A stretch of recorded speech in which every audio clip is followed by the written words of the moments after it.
to the channel. I'm Alvin Karangizi. I'm back in Kapchorwa. This is one of my favorite places. In the recent Olympics in Paris, Joshua Cheptegei won the 10,000 meter title. It was magical. Peruth Chemutai came so close to retaining the 3,000 meter steeplechase title. They will have motivated the next generation of athletes here. So I'm back and I'll be sharing as I learn more about how the athletes train here. So one of the things I find interesting is how the athletes vary their altitude as part of their training. It's something I wanted to look at in more detail with this video. I want to show you the athletes training at the different altitudes and then also look into what the potential benefits of this strategy is. So I've started out here in Teriet. We're 10 kilometers from Kapchorwa. This is 2,600 meter altitude. I'm standing on the National High Altitude Training Track here in Teriet. The athletes will do some of their easy training here. There is a loop around the track and they'll also do some speed work on the track as well. So as a lot of you will already know, the higher up in altitude you go, the less oxygen there is. As a result, there's physiological adaptations of the body increasing its ability to carry oxygen. One of the mechanisms of this is releasing a hormone called erythropoietin, which stimulates your bone marrow to release more red blood cells to improve your oxygen carrying capacity. So by living at this altitude, the athletes are going to be getting these adaptations, and also training at this altitude is more aerobically demanding, so the athletes will find it much easier when they descend to lower altitudes for competitions. And most of the major competitions, track and road running races, are run at a much lower altitude, closer to sea level. Training in Teriet is good for athletes because you can get a lot of endurance. This area is, the altitude is high. It's like Ethiopia and the Kenya, the site of Rift Valley. And then again, is this place is good for endurance because it's hilly. And then now we have like a track now. So we have now a good benefit from government because we have a track. We can do a lot of endurance and a lot of speed. We gain a lot of benefit because if we go to Europe, there is low altitude. So now if we train here, I think there you can run faster than here.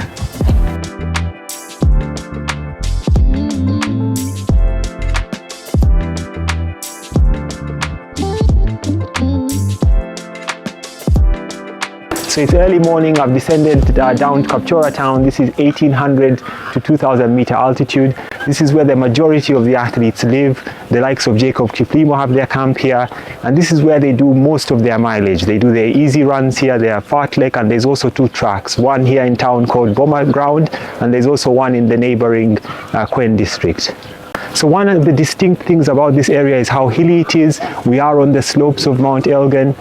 So the athletes are also having to contend with the hills along with the altitude. Behind me, the athletes are starting to congregate for one of their easy runs. They train here in groups.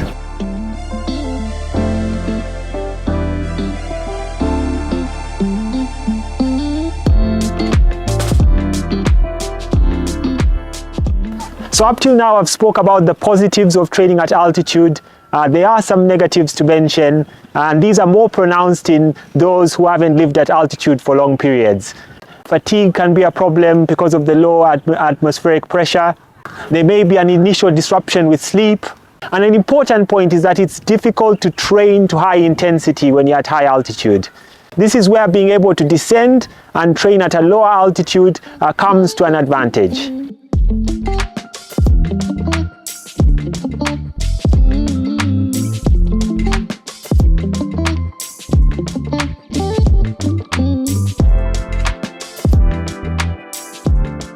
So higher intensity training is needed for racing. Closer to events, the athletes will be doing more and more workouts closer or at race pace, so that when they are on the start line, they know what their race pace feels like. So one of the advantages that the athletes in Kapchorwa have is that they are close to an area that has a lower altitude that's flat. Currently in that area, this is Bulambuli. It's at 1,100 meter altitude. It's a 30-minute drive down from Kapchorwa town. The athletes have the choice of running on a dirt road as well as a newly tarmacked road. more and more roads are getting tarmacked in the area, and I'm interested to see what sort of impact that would have on their training, and it's something I'll certainly look at in a future video. This is the concept of live high, train low. I've titled the video Live High, Train Lower because we're still a way away from sea level.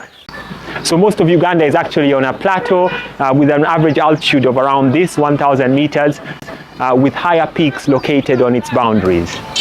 So the athletes will come down here once or twice a week to do some of their workouts, long runs, their tempo runs, where they're able to push the pace and train at that higher intensity. The live high, train low concept allows athletes to get the advantage of getting the adaptations from living at altitude, as well as then not compromising on high intensity training by coming down to lower altitudes to do some of their speed workouts. So there actually is evidence that suggests this type of training method, living high, training low, does enhance performance over just living high and training high.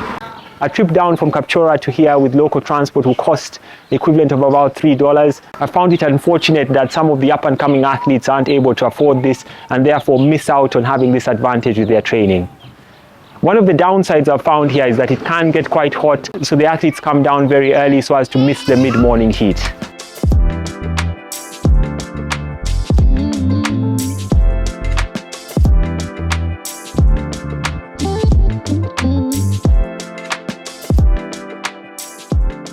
If we go down there, we do a lot of speed like tempo run, fartlek.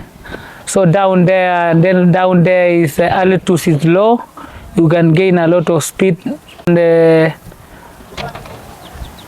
that side is flat. You can go more kilometers than here at Tariet, because there we do 40 kilometers, 30 kilometers. As marathoners, we do like 30 kilometers, 40 kilometers. So down there is good because it's low bell, it's flat. So there you have it. I've shown you how the athletes train at varying altitudes here. I've talked about how this helps with their training. I'm interested to know, are you living and training at altitude? If not, have you had the experience of training in altitude? What did you find to be the positives? What did you find to be the negatives? Let me know, comment down below. So I look forward to learning more about how the athletes train here and sharing more with you on this channel. I'll see you on the next video.